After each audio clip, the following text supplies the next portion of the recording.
Hey guys, Martin here bringing another Dragon Ball Z Dokkan battle video, and so today we are going to take a little bit of a look forward as to what is coming next on Global. Obviously we are in the sort of end throes of the Saiyan Day celebration here.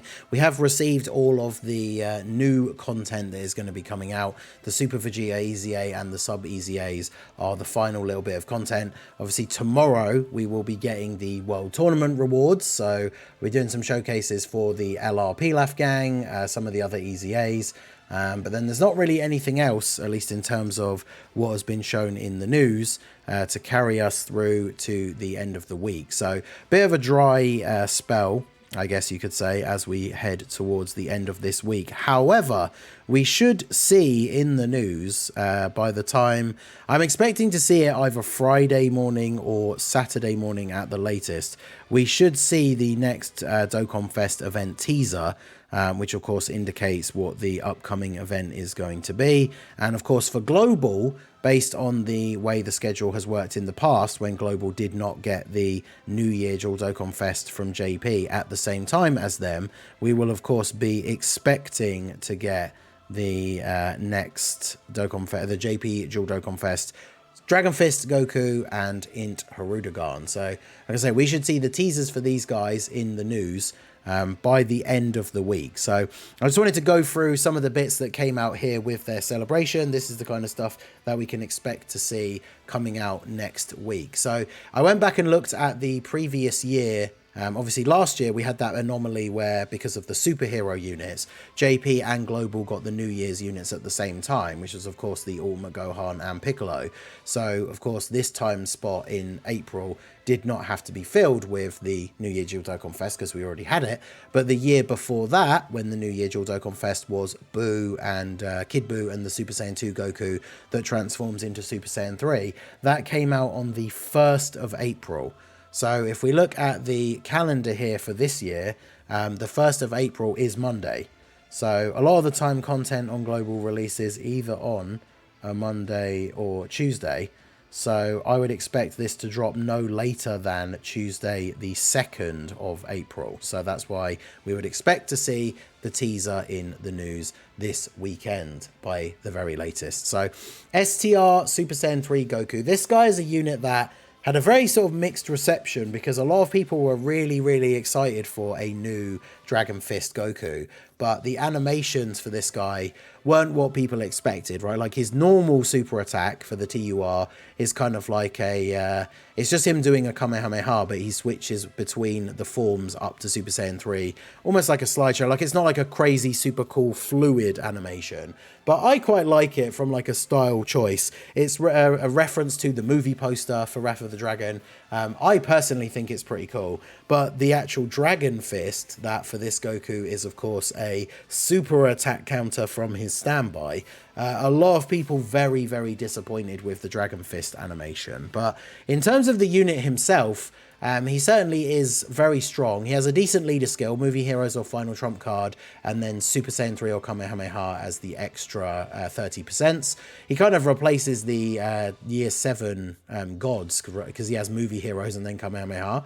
But yeah, he's very good. He greatly raises attack and defense on Super. He gets a pretty decent, sizable amount of defense at the start of turn, has a built-in medium chance to crit and a high chance to dodge.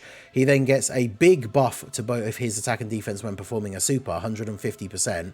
He gets an additional attack and defense, 159%, chance to crit and chance to dodge plus 20% as the second or third attacker in the turn. So you want him in slot 2 or 3. Obviously, if you're running his leads and you've got running him on the team, you probably want him on main rotation, so in slot 2 on both turns. But that then means that he has a 50% chance to crit and a 70% chance to dodge, which is very good, especially post super when he already has a very high defensive stat. Then he gets an additional 159% attack and chance to perform a crit 50% when HP is 59% or less. So I'm not sure if that crit chance stacks. I believe it does, which means if you're at 50%, 59% or less HP and you put him in slot 2 or 3, that means he gets a guaranteed crit. Or at least if he's in slot 1, he would still get a 80% chance to crit, which is still very good.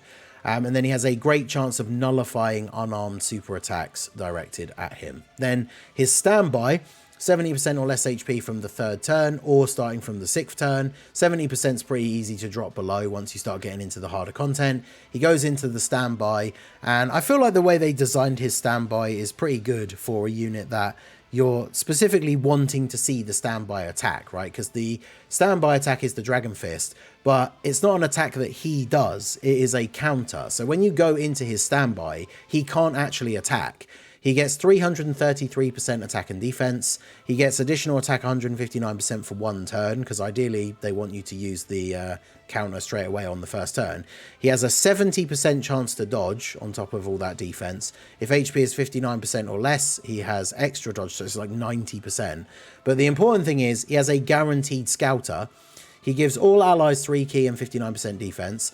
And then he gets 33% attack and a guaranteed counter against the enemy super attack. So basically what happens is you put him into his standby, you get the scour, you see where the super attack is on the rotation, you put Goku in front of the super attack, and then not only is he buffing everybody else's defense, but he automatically counters the super attack into the Dragon Fist, which if it's on that 1st turn that you've exchanged him, because he can stay in the exchange for 5 turns, but if it's on the 1st turn, he gets this additional 159% attack, and then he gets 333% attack from doing the counter anyway. So he's obviously going to hit very, very hard, and you are, of course, you know, guaranteed not taking a super. So in terms of his like abilities and what he actually does, he's a very good card, very useful, very strong. I think he kind of got overlooked. I don't know what came out directly after. I guess it's because we went straight into the anniversary, isn't it, on JP? And then the anniversary units came out, went absolutely crazy. All the Easy A's were really good. So people just kind of stopped talking about this Goku. But he's very, very good. I think he's on... is it Broly's team? Like, he's going to be on some really good teams. He's very, very good. And then, of course, Harudagan is an interesting one because he is very much a dodge-based character, right? So he has an entrance animation. He gets 3 key, 100% attack and defense, and a high chance to crit for 5 turns as part of his intro buff. Then he has 200% attack and defense, 100% attack when attacking. He has a 70% chance to dodge, and then launches an additional attack that has a great chance to become a super within the same turn after dodging. And then he gets 10% defense with each dodge up to plus 50%. Then starting from the 3rd turn, 70% or less HP, or the 6th turn, so same condition as the Goku, he can transform, and he transforms into the fully formed Harudagan. And once you get this guy out, this is where he can be pretty crazy. Now, against the toughest bosses, as a lot of these units are that are relying on dodge, even when it's a very high percentage chance to dodge, you know, if you're not dodging, you're potentially getting killed, right, by these big attacks. But this guy has some very interesting abilities. Like, he has a decent amount of start of turn defense. He gets 150% attack when attacking, additional 100% attack and defense, and a high chance to crit as the first attacker in the turn. So they want you to put him in slot 1. He still has the additional that has a great chance of becoming a super, and then a great chance to dodge. Launches an additional attack that has a high chance after evading. Then he gets an additional chance to evade enemy attacks, including supers, and chance to crit 10% within the same turn with each attack evaded, and then evades enemies' attacks, including supers, upon entering the next attacking turn every time the character evades 3 attacks in battle. So what this all means, this part at the end, is start of turn he has 70% chance to dodge. If he dodges the first attack, that then goes up to 80. Then he dodges the second attack, it goes up to 90. Then he dodges the 3rd attack, if there are 3 attacks in that turn. He has a 90% chance to dodge that 3rd attack. And then if he dodges 3 attacks, on the next rotation that he comes around on, he has a 100% chance to dodge. So that in and of itself can be incredibly powerful. The only downside, of course, is, you know, you transform him, put him in slot 1, the first attack is a super and he doesn't dodge, then he dies, right? Because he has 250% defense start of turn, and that's it, right? Until you start dodging, or when he attacks, that's when he gets a bunch of extra stats. But if the first attack of turn is a super and he doesn't dodge, then he dies. But overall, he is very, very good. The banners don't have banner units, so it is just those 2. We do also get the free-to-play. I think, are they a Battlefield LR? The GT, Frieza, and Final Form Cell. They're not particularly great. I mean, I will go over them when they are coming out on Global. And then as we moved into the very beginning of January before the anniversary, we got the Easy A's as part of this celebration, which was the Tech Tapion, who is actually pretty decent. He's a pretty good support unit for movie heroes. He's a Rainbow Orb Changer. As you pick up rainbow orbs, he has extra chance to dodge and extra stats. So he can be pretty decent, pretty straightforward, easy A. And then we did get the Super Saiyan 3 Goku, Dragon Fist, easy A. He's going to be interesting. For Global, this means that when this celebration reaches its kind of conclusion, we have 3 units called Super Saiyan 3 Goku that are trying to be meta-relevant units for your team. Because, of course, Global, we now have the AGL Super Saiyan 3 Goku Super Easy A. Now, the problem with this guy, they gave him a bunch of damage reduction before attacking. Before performing his Ultra Super. But then once you do the Dragon Fist, his defense is not particularly great. Even normals against some of the toughest bosses, he's not tanking after he does the 18 key super. So he becomes a unit that you kind of build him up by getting his 12 key supers in the early phases. And then you essentially want to kind of end up in a situation where there's either no attacks in the slot that you're going to put him in, and then you fire off the Dragon Fist, or you're running a team build where you have one of the characters that has like a target ability or something like that, or the ability to action break the specific slot where you're going to put that Goku. Like some units that will action break on their attacks, like take the new Vegeta, for example, and you know, there's no attacks after him, then Goku in slot 2, and then 1 attack on Goku. In that example, Vegeta would action break the only attack on Goku. If you can get into any situations like that, then this guy, when he's safe to fire off the 18 key, can do a ridiculous amount of damage. Like when I first did the initial showcase for his Easy A, I was super impressed with like the sheer amount of damage that he can put out. But unfortunately, there just are a lot of situations where his defense will let you down, which is very unfortunate. And then, of course, we do get a big event coming out during that celebration, which is we see the start of the release of the movie bosses Red Zone 2, which starts off with Mercenary Tao and Wheelo. Then I believe they add the other stages as the celebration goes. So we get Broly, we get Bio Broly, Hirudegarn, and then will be the last stage until we get into the anniversary, and then the anniversary adds the Beerus and Golden Frieza. But the Hirudegarn stage was pretty fun. I played it when it first came out on JP with my actual account with my 55% units, and it was pretty fun, to be fair.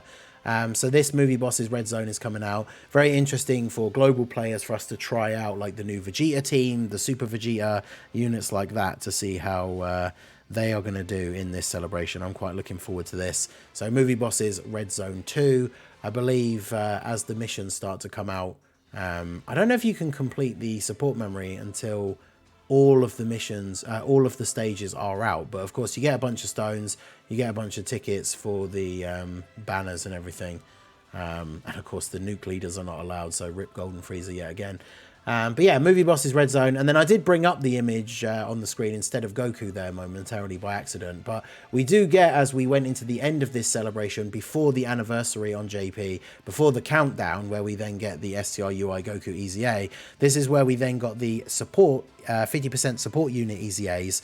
All their banners came back. I believe they had a thing where it was like on the 3rd multi, you had a much higher chance of getting one of the supports. So this is probably like the ultimate bait banner, especially for global. This banner, if they do still tie it in with this celebration, this banner's basically going to come out right before whatever Golden Week is for this year.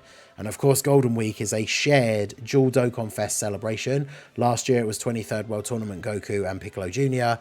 Of course, because it's on both versions at the same time, we have no idea what it's going to be until they show any sort of information or teasers, just like with Saiyan Day.